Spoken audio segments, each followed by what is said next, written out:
guys! Welcome again to my channel. This is my second video that I'm uploading because today I'm gonna talk about my journey making my very first short film with no money, no resources, really have no idea what on earth I'm doing, and it was my very first time actually producing and writing a short film that I was acting in.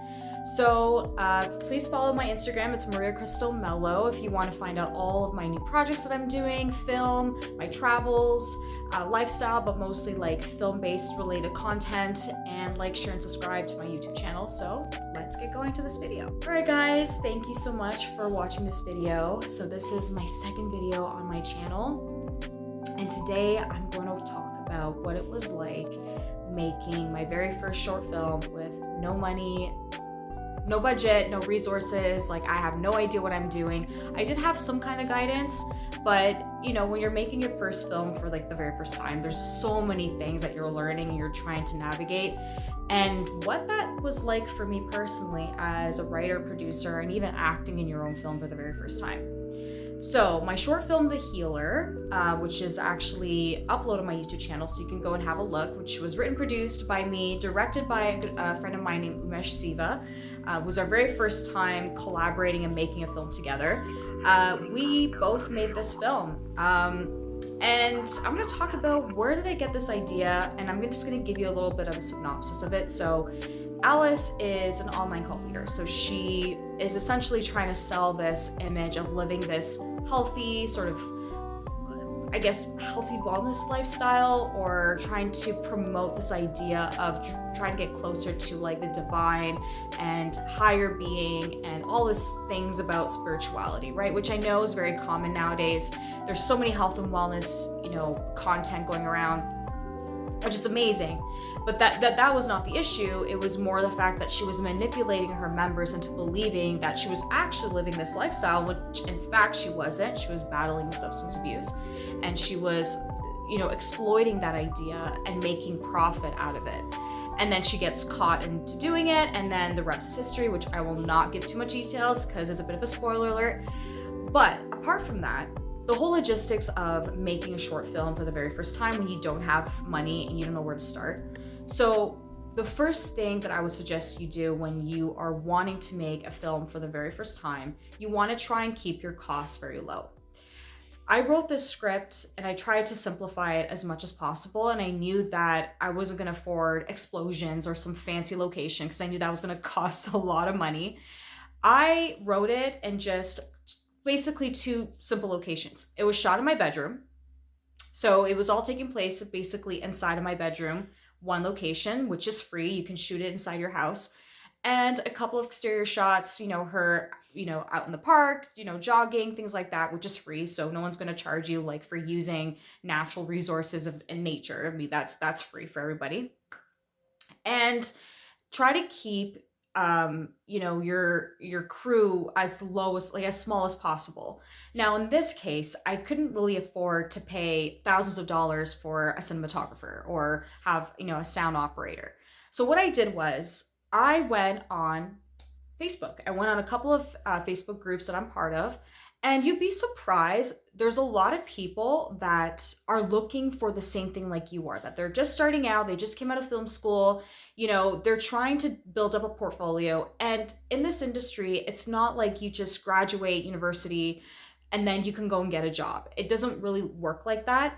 It can work that way, but you need to have some kind of portfolio to show what you can do as well. And that can take time. Sometimes people don't just want to see one film that you've done. They want to see, have you done commercials? Have you shot, a couple of short films? Have you done advertising commercials or things like that, or product shoots? People nowadays want to see more in order for them to really feel that they can invest in you as a talent. And same thing goes for acting as well. Anything within the film space, it's based on what you can do and what you show what you can do, not just on paper, but you have to really show your skills, right? So if you only have one project under your belt, that might not be enough for people to hire you as an actor or even a cinematographer. It takes time to really build up your portfolio.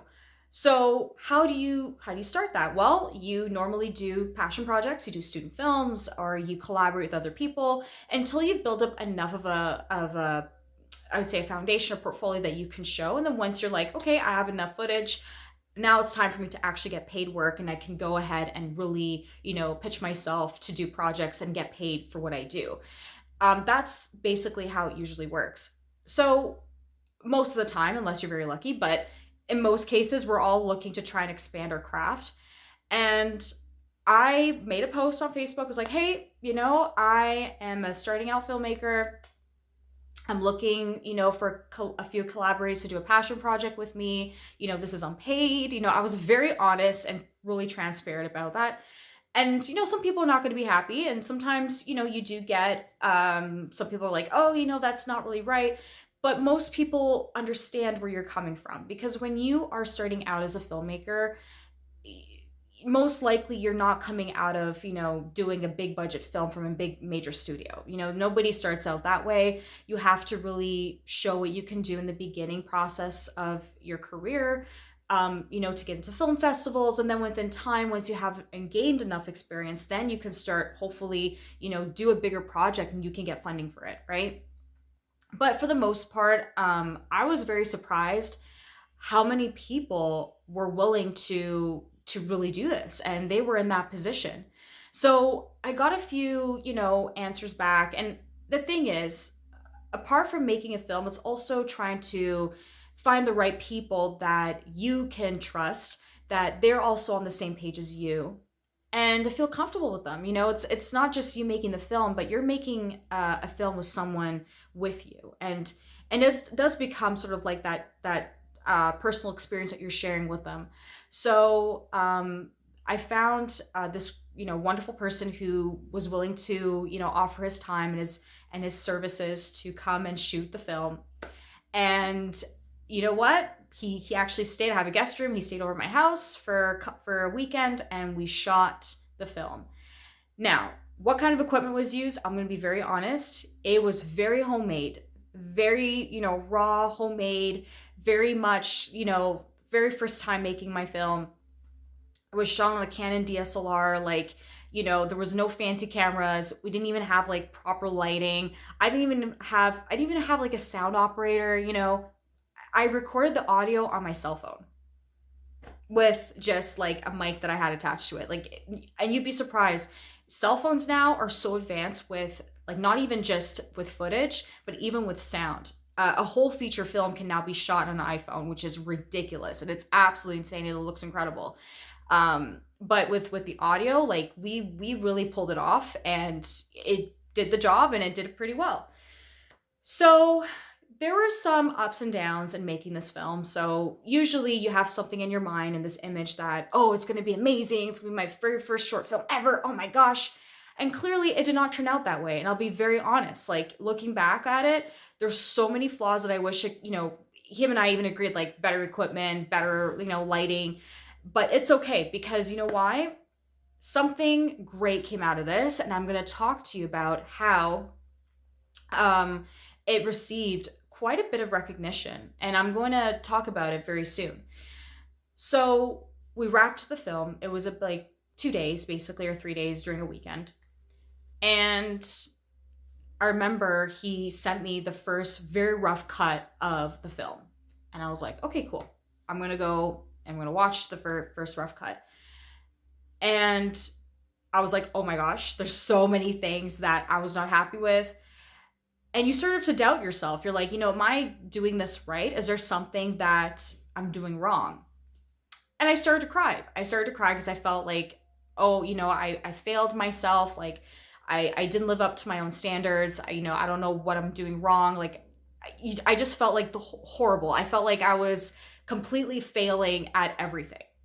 And then I said to myself, you know what? We just have to keep going. Let's just do it. This is the first rough cut. It doesn't mean anything. There's so many changes that happens in the post-production process.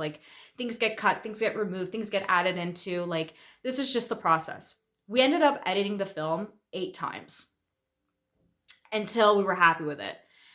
And then once I was happy with it and he was happy with it, we're like, great. I think this is it. We got it. And I was like, you know what? I don't know what's going to come out of it. I just was like, I'm just going to put it out on YouTube and I'm going to submit it to festivals. And that's exactly what I did. So when I submitted it to festivals, I knew that it wasn't going to be a Sundance, kind of situation. It wasn't going to be, Cannes. It was not at that level. I knew that. So when you make your very first film, you have to understand where your film is going to be appropriate for certain festivals. Because sometimes, as much as you want it to go to Sundance and you want to go to Cannes and you want it to go out to Venice, you want it to be seen by incredible people and with all the big leagues out there, you have to be honest with yourself and say, you know what? It's not for that right now. I'm going to go and submit it to smaller venues. And you have to really do your research to figure out what film is suitable for certain festivals and to really study the market. And that's exactly what I tried to do anyway. So I started submitting it to really smaller film festivals. And the very first one that I submitted to, it was called the First Time Filmmaker Sessions, hosted by the Liftoff Global Network. And they're based in the UK. And it didn't cost me anything. I didn't pay a fee to submit to the festival. Usually when you submit it to film festivals, it does cost money. You can spend anywhere between, $15 to sometimes even thousands, depending on how big the film is, how big the venue is, and so on and so forth. And I submitted it and I was like, we'll see what happens. And guess what? It got selected. And I was so excited. I'm like, oh my gosh, it got like selected and it's going to be premiered at the Liftoff Global Network for the First Time Filmmaker Sessions event. I'm so happy. And they did like an online film festival. So it was being shown all over the world and people voted which one they liked. The Healer didn't win, but it's okay. I was just happy that it was going to be seen by, so many different people. And I think this wraps up this video because in the next one, I'm going to talk about how, doing my very first short film led me to getting press coverage actually and being able to do an interview for my very first film that I ever wrote and produced, and I was not seeing that coming. But when you're making a short film with no money and you don't know where to start, try to keep your locations very simple. Make your script not too complicated, and also look for people that are on the same mindset as you, that they also want to do a passion project, that they are also in the same position like you are, and they're starting out, and they also just want to try and get their films out there so that way they can also eventually, make a living out of what they do. And if you're going to make a film, make sure it's in one location. It can be in your bedroom, it can be in the forest, it could be literally almost any of those locations and those areas, and you don't have to pay anything. You don't need to spend a lot of money, and just keep your script small and or simple within the logistics, and also don't make it too long. Like, if you can keep it at 8 to 10 pages, that could really go a long way.